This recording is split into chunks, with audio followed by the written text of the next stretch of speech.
అదేవిధంగా ఈ కార్యక్రమాన్ని మంత్రివర్యులు తుమ్మల నాగేశ్వరరావు గారు, కరీంనగర్ జిల్లా మంత్రివర్యులు గౌరవనీయులు పెద్దలు పొన్నం ప్రభాకర్ గారు మరియు శాసనసభ్యులు, శాసన మండలి సభ్యులు, మేయర్లు, చైర్మన్లు, కలెక్టర్లకి, అందరు పోలీస్ అధికారులకి మరియు విచ్చేసిన అధికారులకు అందరికీ కూడా పేరు పేరున నా నమస్కారాలు తెలియజేస్తాను. సార్, నా చిన్న రిక్వెస్ట్, మా హుజరాబాద్ నియోజకవర్గంలో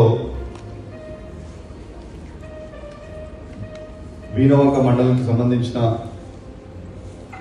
road RMB 30 crores road sanction చేయడం జరిగింది సార్. ఆల్రెడీ వర్క్ అవుతా ఉంది.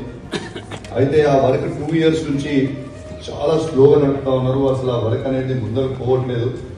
దయచేసి ఆ వర్క్ని కూడా మీరు ఒక్కసారి ఆర్ఎంబి అఫీషియల్స్కి మీరు డైరెక్ట్ చేస్తే ఆ వర్క్ కంప్లీట్ అయితే సార్. లేకుంటే చాలా ఇబ్బంది పడుతూ ఉన్నారు ప్రజలు. ఎందుకంటే అది వీణవంక మండలం హెడ్ క్వార్టర్, అది దాదాపు చాలా ఊళ్ళకి కనెక్టివిటీ అయిన విలేజ్ కాబట్టి దయచేసి అది వెంటనే కంప్లీట్ చేయాలి సార్. రెండోది సార్, కల్వల ప్రాజెక్ట్ అని, ఆ ప్రాజెక్ట్ గురించి గౌరవనీయులు కరీంనగర్ మంత్రి గారు ప్రభాకర్ గారు కూడా చాలా బాగా తెలుసు.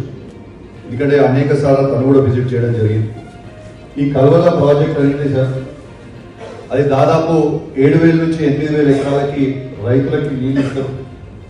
2023లో భారీ వర్షాలతో అది దాదాపు ఒక 60 years బ్యాక్ కట్టిన ప్రాజెక్ట్ కాబట్టి భారీ వర్షాలతో 2023లో కొట్టుకుపోవడం జరిగింది.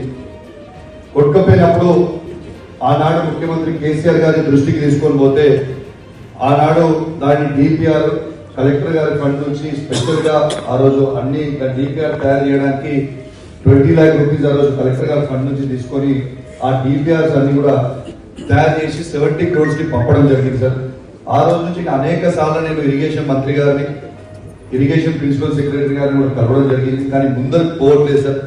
మధ్యలో కొంచెం లేటెస్ట్ డెవలప్మెంట్ ఏమైందంటే సార్, ఆ 70 crores 18 crores తీసుకొచ్చి శాంక్షన్ చేద్దాం అనుకుంటున్నారు. కానీ దాంతో ఆ ఉన్న 18 crores కూడా వేస్ట్ అయిపోతాయి అనేది. ఎందుకంటే సగం నుంచి కడితే మళ్ళీ అటు సైడ్ కొట్టుకోకపోతే ఇది కూడా అంత వేస్ట్ అవుతుంది సార్. వన్స్ ఫర్ ఆల్ ఆ 70 crores శాంక్షన్ చేపించి చేస్తే అది ఒక 100 years వరకు ఉంటుంది. కింద 7,000 ఎకరాలకి ఇలా నీళ్లు పారే అవకాశం ఉంటుంది. రైతులకి అద్భుతంగా అవకాశం ఉంటుంది. దాంతోపాటు హుజరాబాద్ పట్టణంలో సార్ 10 crores తోని మేము స్పోర్ట్స్ స్టేడియం శాంక్షన్ చేయడం జరిగింది. దాంట్లో 20% వర్క్ కూడా అయింది. తర్వాత అది ఆపింది సార్. దయచేసి యువకులందరూ కూడా, పెద్దవాళ్ళు వాకింగ్కి, యువకులు స్పోర్ట్స్ ఆడుకోవడానికి అద్భుతమైన స్పోర్ట్స్ సెంటర్ క్రియేట్ చేయడానికి హుజరాబాద్ 10 crores శాంక్షన్ చేయడం జరిగింది. అది దయచేసి అసలు పనులు అనేది జరగట్లేదు సార్. ఎన్నిసార్లు రిప్రజెంటేషన్ ఇచ్చినా, ఎన్నిసార్లు అడిగినా, అసెంబ్లీలో కూడా అడిగినా, కలెక్టర్ గారిని కూడా కలిసినా, కొంచెం ప్లీజ్ సార్ అది కూడా వెంటనే హుజరాబాద్లో చేస్తే దాంట్లో ప్రజలకి లాభం జరుగుతుంది సార్. దాంతో దయచేసి చేయాలని మీకు విజ్ఞప్తి చేస్తున్నాను సార్. మిమ్మల్ని కూడా సార్ నేను పర్సనల్గా ఆ నాగంపేట, జమ్మికుంట మండలము, రాజపల్లి పోయే రోడ్ అసలు కనీసం ఆ రోడ్ నుంచి ప్రజలు కార్లలో కూడా నడుచుకొని పోడికి కూడా ఇబ్బంది అవుతుంది సార్. అసలు మెయింటెనెన్స్ అనేది టోటల్ జీరో అయింది. ఆ మధ్యలో బ్రిడ్జ్ అనేది టోటల్ డిస్మాంటిల్ పొజిషన్ ఉంది సార్. అది అలా డిస్మాంటిల్ అయిపోతే కింది పక్కన ఉన్న ఊర్లందరికీ కూడా రేపు దారి అనేది కట్ అయిపోయే ప్రమాదం ఉంది సార్. మీకు కూడా మనం నేను పర్సనల్గా కలిసి చెప్పినాం. దయచేసి అది కూడా వెంటనే ఇమీడియట్ గా చేయాలి సార్.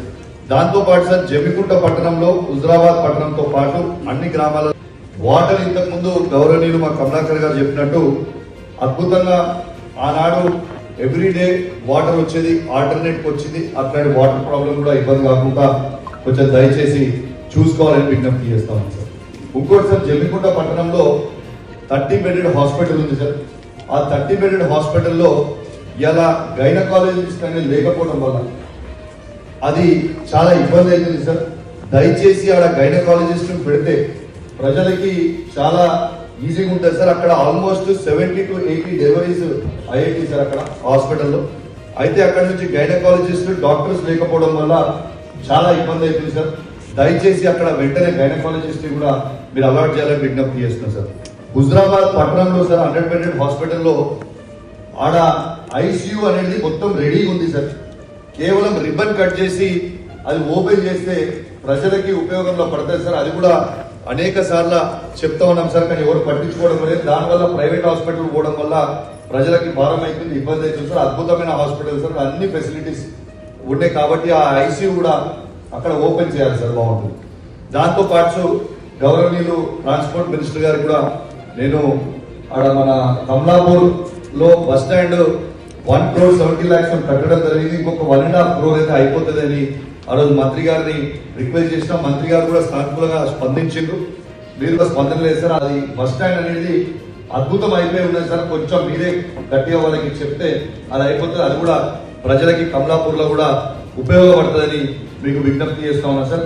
అదే విధంగా సార్ ఇల్లంతకుంట మండలంలో ఆడ పోలీస్ స్టేషన్ లేదు సార్, ఆడ ఎంఆర్ఓ ఎంపీడీ ఆఫీస్ లేదు సార్, కొత్త మండలం ఉండే. దయచేసి మినిమం ఫండ్స్ మనము శాంక్షన్ చేస్తే 1 crore 4 crores చేస్తే సార్ అక్కడ అద్భుతంగా బిల్డింగ్ కూడా అయిపోతుంది సార్ ఇల్లంతకుంట మండలంలో. కొంచెం దయచేసి ఇవన్నీ కొంచెం సీరియస్ గా తీసుకోవాలి సార్, మీరు నోట్ చేసుకోవాలి సార్ దయచేసి. మాకైతే దయచేసి కలవల ప్రాజెక్ట్ ఇవన్నీ కూడా చెప్పినాయి అనేది కొంచెం సీరియస్ గా తీసుకొని కంప్లీట్ చేయండి సార్. మరి రివ్యూ మీటింగ్ కూడా ఎవ్రీ 2-3 months పెడితే సార్ దాంట్లో అద్భుతంగా ఉంటుందని విజ్ఞప్తి చేస్తూ మరి ఆ ఇంట్లో ఎమ్మెల్యేగా నాకు ఒక్కటి కూడా ఇవ్వలేదు సార్. దయచేసి వచ్చే బడ్జెట్ సెషన్ లో నేను ఇవ్వలేదు సార్, ఇవ్వలేదు కాబట్టి నేను రిక్వెస్ట్ చేస్తున్నాను సార్. దయచేసి అదొకటి ఇవ్వండి సార్. రెండోది సార్ ఇంకోటి మన హుజురాబాద్ లో డంపింగ్ యార్డ్ పెడుతున్నాను. డంపింగ్ యార్డ్ అనేది దయచేసి ప్లీజ్ నాకు క్యాన్సిల్ చేయాలని ప్రజలందరూ కూడా ఈవెన్ వ్యతిరేకిస్తా ఉన్నారు. ఆ సిక్సపల్లి క్రాస్ గుట్ట దగ్గర దయచేసి అది ఒక్కటి మాత్రం ప్లీజ్ నేను కన్సిడర్ చేయాలని విజ్ఞప్తి చేస్తున్నాను.